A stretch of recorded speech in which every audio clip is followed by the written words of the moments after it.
43 సంవత్సరాలు గడిచిపోయినాయి, కానీ ఎన్నో చరిత్రలు సృష్టించాం. ఈ రోజు మళ్ళా మీరు ఒకసారి చూస్తే మనం వచ్చిన తర్వాత ఎస్సీలకు గాని, ఎస్టీలకు గాని, బీసీలకు గాని, మైనారిటీ వర్గాలకు రాజకీయ అధికారం ఇచ్చిన పార్టీ తెలుగుదేశం పార్టీ.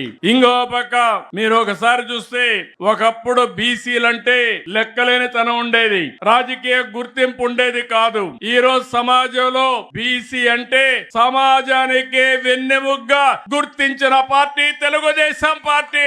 అందుకని తెలుగుదేశం పార్టీ వెనుకబడిన వర్గాలకు రుణపడి ఉంది. వాళ్ళని ఆర్థికంగా, రాజకీయంగా, సామాజికంగా పైకి తేవలసిన బాధ్యత తెలుగుదేశం పార్టీ పైన ఉందని చెప్పి కూడా నేను మీకు తెలియజేస్తున్నా.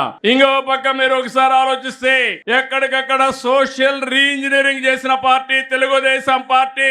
మొన్న మీరు చూశారు, ఎన్నికలు వచ్చాయి. ఎన్నికలు వస్తే అన్ని వర్గాలకు, అన్ని కులాలకు రాజ్యాధికారంలో భాగస్వాములు చేస్తూ ఎమ్మెల్యేలుగా, ఎంపీలుగా సీట్లు ఇచ్చావంటే అది తెలుగుదేశం పార్టీ చూపించిన చొరవ. భవిష్యత్తులో కూడా నేను హామీ ఇస్తున్నాను, ఏ కులం కూడా మాకు అన్యాయం జరిగింది అనకుండా అందరికీ న్యాయం చేసే ఏకైక పార్టీ, ఏకైక జెండా తెలుగుదేశం పార్టీ జెండా.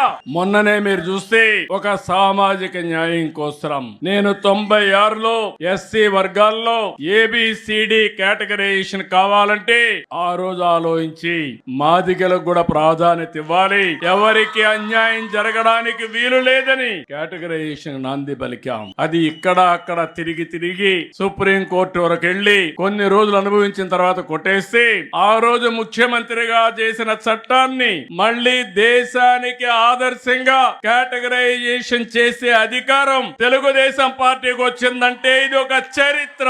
ఎప్పుడు కూడా మనం ఒకటే ఆలోచిస్తున్నాం, ఏ కొద్ది మందో బాగుంటే కరెక్ట్ కాదు, సమాజంలో అందరూ బాగుండాలి, అందరి హితం కోసం తెలుగుదేశం పార్టీ పనిచేయాలి, పేదవాళ్ళకు అండగా ఉండాలి.